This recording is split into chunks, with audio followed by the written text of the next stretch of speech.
This little video is to help you understand a little bit more about ethos and pathos. We'll start with ethos. Ethos in a nutshell is the character or credibility that you establish with your audience as a writer. One good example of this that I learned about fairly recently is it's actually one of the Army values. So they have this thing called warrior ethos. That means the character of a warrior. What does it mean to be a warrior, or who am I when I am a warrior?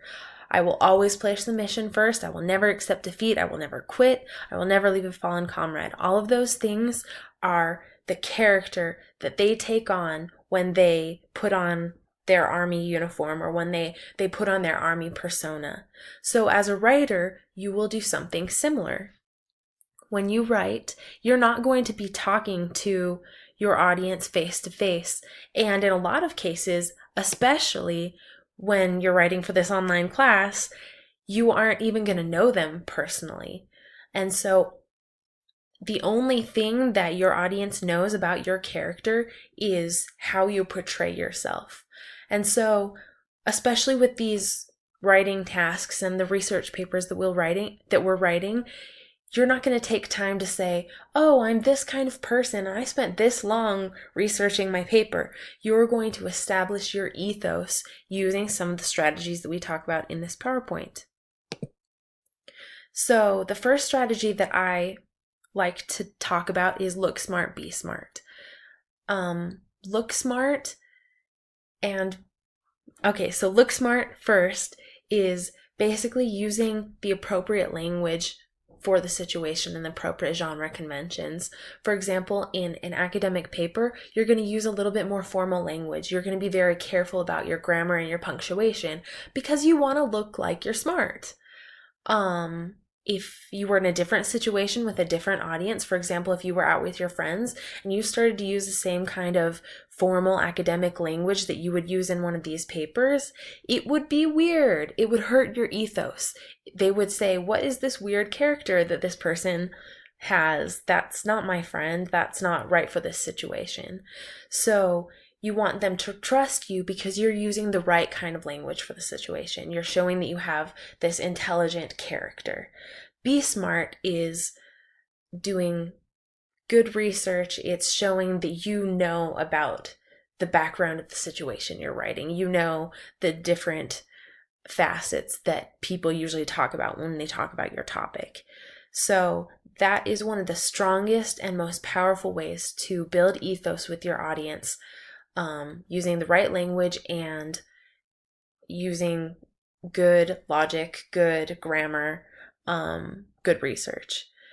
Another thing you can do to establish ethos is to use personal experience. This doesn't, especially in a research paper, this doesn't mean talk about your life. In fact, that could hurt your ethos because it goes against those genre conventions. So you want to use personal experience when you can. This is particularly applicable for people who have intrinsic ethos. Intrinsic ethos means you have a PhD or you're a known expert in this subject. For example, in this class, I'm considered to be the expert, so I have intrinsic ethos. You're going to trust many of the things that I say just because I am who I am and they pay me to say the things I say. But that's never enough. Having a name or having some sort of intrinsic trust with your audience is never enough. You always have to do the other things to create ethos. So the second one, or the third one, is show balance. This means show that you understand both sides of an argument. If you come off as really extreme or as really naive, your audience is not going to trust you. They're going to say, oh, this person hasn't really thought through this, or this person doesn't know very much about the issue. They're talking about something that was an issue, I don't know, like 15 years ago, but it's not an issue now. And so you want to show a balanced argument, show that you have that you've thought about both sides and that you understand the point of view of the people who disagree with you. we will talk more in this class about how good authors do that, but at this point, you just have to know that that is a thing you should do and that you should think about. So now we're going to move on to pathos. Pathos can be it can be pronounced pathos or pathos. Either one is correct. I say pathos, and it's simply because the professor who taught me about this originally, he said pathos, and I just copied him. But either one is right, and either one would be perfectly acceptable. So pathos basically is emotion. You want to build pathos or create pathos, which basically means you want your audience to become emotionally involved in your argument. That doesn't necessarily mean you want them to be sad or you want them to be angry. It could be any type of emotion, basically. So this is something, and this is why I gave these examples. I'll let you watch the clips on your own, but each of these videos try to tap into the audience's emotions. The Star Wars one is really nostalgic. Even though Star Wars has nothing to do with cars, for parents who might be buying that car, they would think, oh, that's so sweet. This is a brand that understands families. And so even though that has nothing to do with buying a car, it gives them warm feelings about the brand. The Power of the Word video, which maybe some of you have seen before, does something similar. It creates a feeling of kind of appreciation for the life that you live and for your ability to see. And because you recognize that that is a wonderful thing, you want to help this person, or I guess the people in the video want to help this person. So one way that I like to show my students about ethos and pathos is through commercials, because commercials are really heavy on both of those things. So one that I've thought of is this Dove Real Beauty thing that's been going on, that I guess is kind of several years old now, but I remember I had friends who, when they first saw this, they were like, oh, Dove really gets it. So we'll just watch a little bit. You can watch more of this. But basically, there's a forensic artist that sketches descriptions of these women according to their own description, and then according to somebody else's description. And then it shows this ending part that's pathos. I should be more grateful of my natural beauty. It impacts the choices and the friends that we make, the jobs we apply for, how we treat our children. It impacts everything. Okay, sorry for the little jump there. I started showing the video and I realized I don't think it is giving you sound.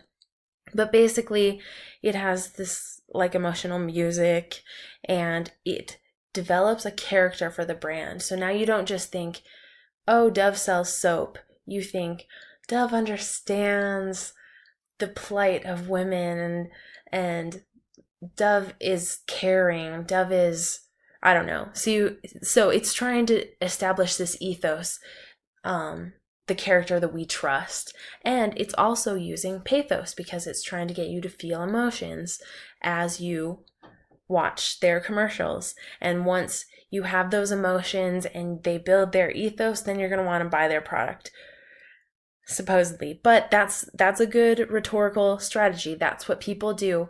When you're writing, you're not usually going to be that heavy on the pathos. That's kind of a thing for commercials. And that's one thing you have to realize. And we'll talk about next week, probably the most important, especially in our class, which is logos. It's the logic that you use. But when you're establishing pathos in a paper, especially as you're revising your literacy narratives, think about giving concrete details. You want to make an emotional connection with your audience. You want them to feel the feelings that you were feeling in the moment that you had this experience. So give concrete details. Tell it like a story.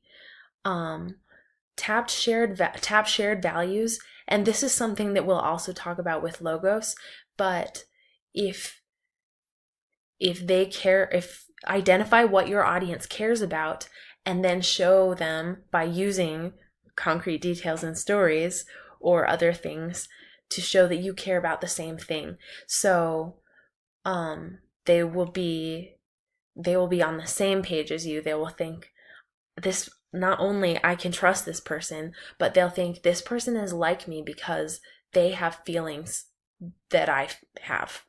I know that sounds a little bit cheesy, and it will take probably some continued work as you look for it. One of the assignments, or one of the things I want you to do, is I want you to look at, are too many people going to college, and think, okay, how does this author establish pathos? So you can look for what kind of stories they use. How do they get their audience to believe that they understand each other? So that is something you can do for the discussions. So that is just a little overview of what ethos and pathos are.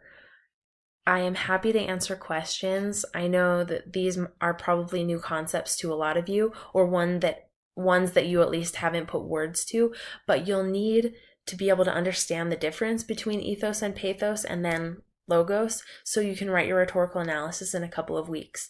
So if you have any questions or want more examples of these, I'm happy to provide them. So just shoot me an email and we can take care of that. Otherwise, thanks for watching this video and good luck on your exercises for this week.